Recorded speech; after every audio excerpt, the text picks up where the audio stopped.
Бегалците кои очигледно ќе останат зимава на приватниот транситен центар Винују кај Гевгелија се пожалиле дека немаат топла облека, како и дека во континуитет конзумираат само конзервирана храна.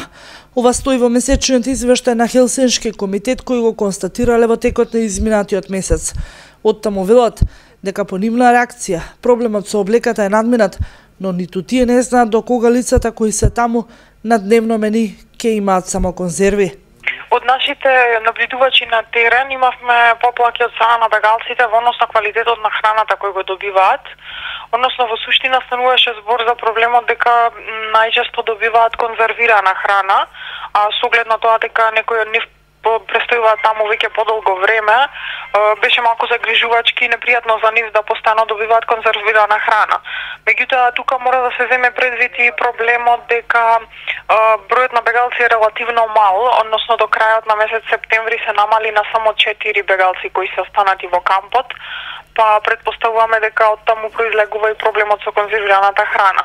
Меѓутоа, тоа во секој случај не значи дека така треба да биде и постојаната пракса, без оглед на тоа колкав е бројот на бегалците во кампот, тие се разбира мора да имаат пристап до разновидна храна која што има соодветни хранливи вредности, се разбира за да се зачува нивното здравје.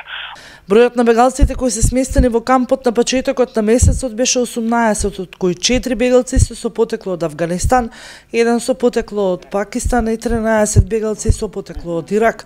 Но поради пристигнувањето на нови и заминување од кампот на повеќе бегалци, до крајот на месецот бројот се намали на само 4. Не се забележени поголеми инфраструктурни промени во кампот, а во извештајот на Хелсиншки е наведено дека сепак хигиената во кампот е на задоволително ниво.